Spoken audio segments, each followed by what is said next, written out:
అందరికీ నమస్కారం.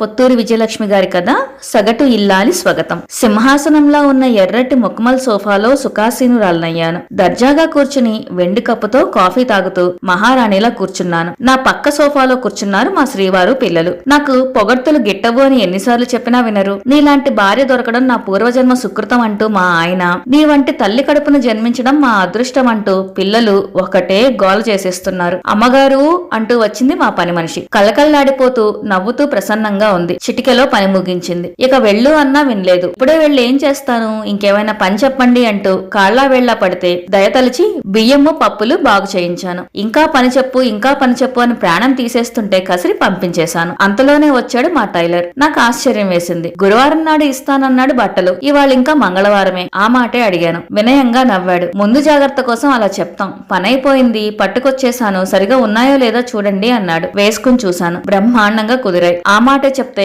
ఆనందించి డబ్బు తీసుకుని నమస్కారం పెట్టి వెళ్లిపోయాడు. స్నానం ముగించాను. నాకేం చీకా చింత, పనేం లేదు. అందుకే దర్జాగా కారపూస తింటూ టీవీ ముందు కూర్చున్నా. వీపు మీద ఫడేల్మని తగిలింది. అదిరిపడి లేచా. ఏమిటా మొద్దు నిద్ర, బెల్ మోగుతుంటే వినిపించలేదు అని విసుక్కున్నారు ఆయన. చెవులు చిల్లులు పడేలా మోగుతోంది కాలింగ్ బెల్లు. నిద్ర మొత్తం వదిలిపోయింది. ఆదరా బాదరా లేచి వంటింట్లోకి పరిగెట్టి గిన్నె తీసుకుని తలుపు తెరిచాను. ఎదురుగా పాలవాడు దుమదుమలాడుతున్నాడు. ఎంతసేపమ్మా, ఎంతకి బయటికి రావేం, మీ ఒక్కిల్లేనా, నాకు ఆలస్యం అయితే అందరూ నన్ను దుమ్మెత్తిపోస్తారు. ఇంటింటి ముందర ఇలా పడిగాపులు పడాలంటే నా వల్ల కాదు. రేపటి నుండి బెల్ ఒకేసారి కొడతా, తలుపు తీస్తే సరే, లేదంటే నా దోవని నేను పోతా, మళ్ళీ నన్ను అడక్కండి అన్నాడు. ఏమైనా అంటే పౌరుషం పొడుచుకు వస్తుంది. ఎదురు సమాధానం చెప్తాడు. ఉసూరు అనిపించింది నాకు. పొద్దున్నే మంగళ వాయిద్యం వింటే రోజంతా మంగళప్రదంగా గడుస్తుంది అనేది మా అమ్మమ్మ. మంగళ వాయిద్యం లేకపోతే పీడా పోయింది. అదేమి కర్మమో, నిద్ర లేస్తూనే చివాట్లతో మొదలవుతుంది నా దినచర్య. పాలు తీసుకుని వంటింట్లోకి వెళ్లి నడుం బిగించి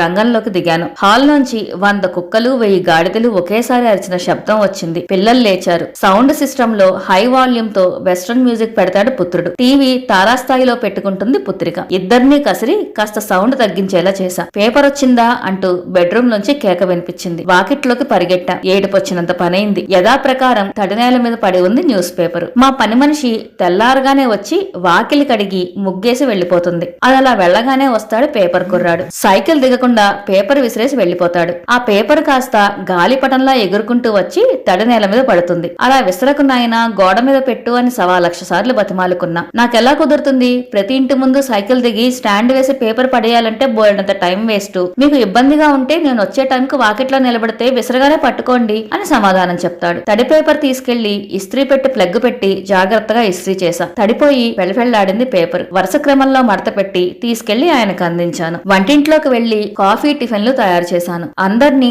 డైనింగ్ టేబుల్ దగ్గరికి పిలిచా. ఇడ్లీ పచ్చడి చూసి మా పిల్లలు మొహాలు మార్చుకున్నారు. అది మా ఇంట్లో అలవాటే. ఇడ్లీ దోశ ఉప్మా వగైరాలు చేస్తే పిల్లలకు నచ్చదు. ఏమిటమ్మా ఈ పురాతన వంటలు అని సణుగుతారు. వాళ్ళకి బ్రెడ్ బటరు నూడిల్స్ కట్లెట్స్ కావాలి. పోనీలే అని అవి చేస్తే ఆయనకి చిరాకు. ఏమిటో లండన్ లో పుట్టి ప్యారిస్ లో పెరిగినట్టు కాంటినెంటల్ బ్రేక్ఫాస్ట్ నువ్వును అంటారు. అందరికీ ఆనందం కలిగించాలంటే 2 రకాలు చేయాలి. పోనీ నేను కింద మీద పడి చేయాలనుకున్నా బడ్జెట్ అంగీకరించదు. అందుకని వంతుల వారీగా అక్షింతలు వేయించుకుంటూ ఉంటా. టిఫిన్లు ముగించి ఎవరిదోవన వాళ్ళు వెళ్లారు. అంతలోనే వచ్చింది మా పని మనిషి. ఏమిటమ్మా గిన్నెలు ఇంకా బయట వేయలేదు అని నిలదీసింది. ఆవిడ గారు వచ్చేసరికి గిన్నెలు బయట పడేసి వాటి నిండా నీళ్లు పోసి ఉంచాలి. లేకపోతే కడిగిన గిన్నెలో నిన్నటి కూర మొన్నటి పచ్చడి భద్రంగా ఉంటాయి. అదేమంటే గిన్నెలు ఎండిపోయాయి నేనేం చేయను అని ఎదురు ప్రశ్న వేస్తుంది. హడావిడిలో గిన్నెలు బయట వేయడం మర్చిపోయా. గిన్నెలో నీళ్లు పోసి పెట్టండి, ఈలోగా ఇల్లు చిమ్మి బట్టలు ఉతుకుతాను. చీపురు తీసుకుని హాల్లోకి వెళ్ళింది. పిల్లలు టీవీ ఆపల. ఏదో సినిమా వస్తోంది. కురుక్షేత్ర మహాసంగ్రామంలో అశ్వత్థామ హతహ అనే మాట ధర్మరాజు నోట విని ద్రోణాచార్యుడైనా ఒక్క క్షణం ఆగి అస్త్ర సన్యాసం చేశాడేమో గాని మా పని మనిషి ఆ మాత్రం ఆలస్యం కూడా చేయదు. సినిమా గాని సినిమా పాటలు గాని చూసిందో టకామని అస్త్ర సన్యాసం చేసేస్తుంది. చీపురు అవతల పారేసి టీవీ ముందు కూర్చుంది. ఉసూరు అనిపించింది నా ప్రాణం. అసలైనా వేళాపాళా లేకుండా దినం అస్తమానం సినిమాలు వేయాలనే ఆలోచన ఎవరికి వచ్చిందో గాని వాణ్ణి గుండేసి కాల్చాలి. గంట సేపు నిరాటంకంగా సినిమా చూసి ఒళ్ళు విరుచుకుంటూ లేచింది. గడియారం చూసి కెవ్వుమంది. అయ్య బాబాయ్ ఆలస్యం అయిపోయింది, మళ్ళీ క్యారేజీలు తీసుకెళ్లాలి అంటూ ఆదరా బాదరా 2 నిమిషాల్లో అంట్లు తోమేసింది. బట్టలు సబ్బులో ముంచి ఈ పూటకు మీరు జాడించుకోండి అంది. ఏమైనా అంటే బట్టల మాట అలా ఉంచి నన్ను జాడించేస్తుంది. ఈసురోమని బట్టలుతికి స్నానం చేసి తయారై తలుపుకి తాళం పెట్టి బయలుదేరా. బోలెడు పనులున్నాయి. కరెంటు బిల్లు కట్టి బ్యాంకుకు వెళ్లి కూరలు కొనుక్కుని టైలర్ దగ్గరికి వెళ్లాను. ఆ టైలరు మా ఏరియాలో బాగా పేరున్నవాడు. షాపు కిటకిటలాడుతూ ఉంటుంది. బట్టలు బాగానే కొడతాడు గాని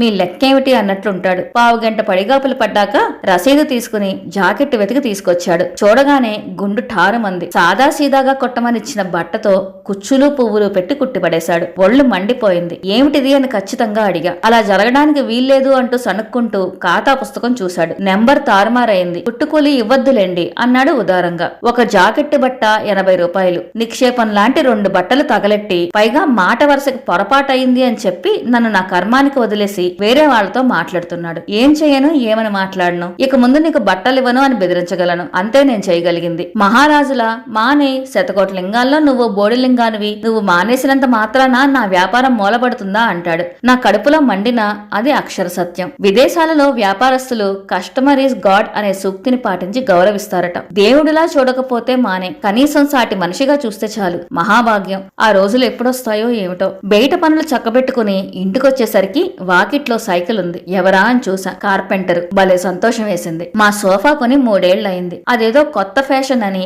పాతది మార్చి ఇది కొన్నాం. మెత్తగా ఉండి కింద కాళ్లకి బదులు చక్రాలున్నాయి. కొన్న 6 నెలలకే చక్రాలు ఊడిపోవడం మొదలైంది. మేకులు కొట్టి కొన్నాళ్లు రిపేర్ చేశాం. అయినా లాభం లేకపోయింది. ప్రస్తుతం 3 చక్రాలు విరిగిపోయాయి. కలియుగంలో ధర్మదేవతల ఒంటికాల మీద నిలబడి ఉంది మా సోఫా. మిగిలిన 3 వైపులా ఇటుకలు పెట్టాం. ఎవరైనా అతిథులు వచ్చి సోఫాలో కూర్చోగానే నా మొహం మాడిపోతుంది. ఆ ఇటుకలు అటు ఇటు జరిగి వాళ్ళెక్కడ కింద పడతారో అని భయం. వచ్చిన వాళ్ళకి ఈ కథంతా తెలియదు కదా. కాఫీ నీళ్లు పోయాల్సి వచ్చి మొహం మార్చుకుంది ఈవిడ అనుకుంటారేమో అని మరీ భయం. ఈ బాధపడలేక రిపేర్ చేయించాలని బడ్జెట్ వేసి మా ఆయన చేత డబ్బు శాంక్షన్ చేయించుకున్నా. కార్పెంటర్ ని పిలుచుకొచ్చాను. చక్రాలు పీకి కాళ్లు పెడతాను అన్నాడు. 300 అవుతుంది అన్నాడు. బేరం ఆడి 250 ఒప్పించా. 100 అడ్వాన్స్ తీసుకెళ్లాడు. అదే పోత. మళ్లీ రాలేదు. మండలం రోజులుగా అతడి చుట్టూ ప్రదక్షిణ చేస్తున్నా. ఇప్పటికి కనికరించాడు. పెద్ద పెద్ద ఆర్డర్లు బోల్డున్నాయి. చిన్న పనులు చేసే తీరిక లేదు. అయినా మాట ఇచ్చాను కాబట్టి వచ్చాను. పని మొదలుపెట్టి 2 గంటల్లో ముగిస్తాను అన్నాడు.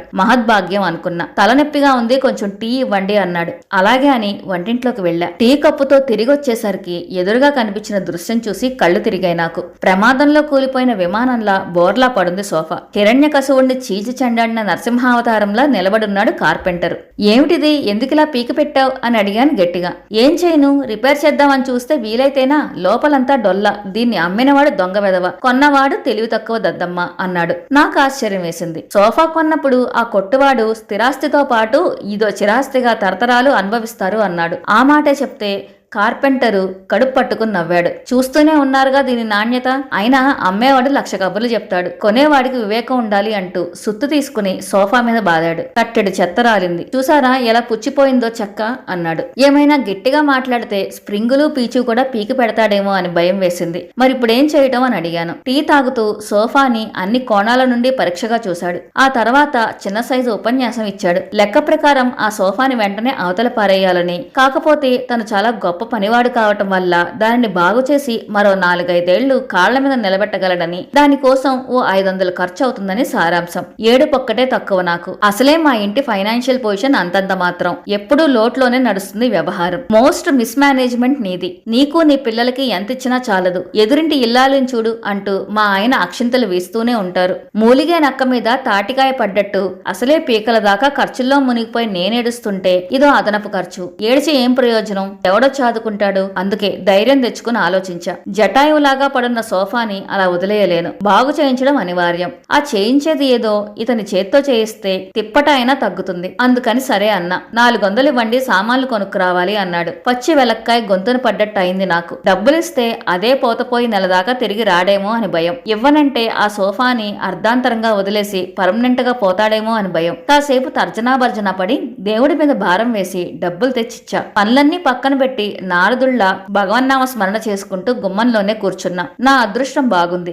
గంటలో వచ్చాడు కార్పెంటర్. పని పూర్తి చేశాడు. గుండె నిండా ఊపిరి పీల్చుకున్నాను. నా పరిస్థితికి నా మీదే జాలి వేస్తూ ఉంటుంది. సగటు ఇల్లాలుగా తెల్లవారి లేస్తే వివిధ వృత్తుల వారితో పని ఉంటుంది. అందరికీ నేనే లోకువ. డబ్బులిచ్చుకుంటూ వారి చుట్టూ ప్రదక్షిణలు చేయాలంటే ప్రాణం చివుక్కుమంటుంది. వాళ్ల చిరాకులు పరాకులు భరించాలంటే చచ్చే చావుగా ఉంటుంది. అసలు ఈ పద్ధతి మారిపో సరిపోవాలి. మన సమాజంలో ఏదో డిగ్రీ దాకా చదువుకుని పెళ్లి చేసుకుని ఇల్లాళ్లుగా గడిపే అమ్మాయిలు కోకొల్లలు. అటువంటి వారి కోసం కొత్త రకం విద్యా విధానం ప్రవేశపెట్టాలి. Newton's law of motion, qualitative analysis గృహిణికి ఏం ఉపయోగం? బాటనీ, జువాలజీలు ఏం ఉద్ధరిస్తాయి? ఈ చదువులు, ఈ డిగ్రీలు చదువుకుని ఉద్యోగం చేసుకునే వారికి ఉపయోగిస్తాయి. నాలాంటి వారి కోసం వేరే రకం సిలబస్ ఉండాలి. ఏదో ఇంగ్లీషు, లెక్కలు అవసరార్థం నేర్పించి ఆ తర్వాత వంట, కుట్టు పని, కరెంటు పరికరాల రిపేరు, వడ్రంగం, తగుమాత్రం తాపీ పని వగైరా నేర్పించాలి. వంట వస్తే మామూలు పాస్, కుట్టు పని కూడా బాగా నేర్చుకుంటే సెకండ్ క్లాస్, వడ్రంగం, కరెంటు పనులు, పంపులు బాగు చేయటం, తాపీ మేస్త్రి పని కూడా వస్తే ఫస్ట్ క్లాస్. వీటన్నిటితో పాటు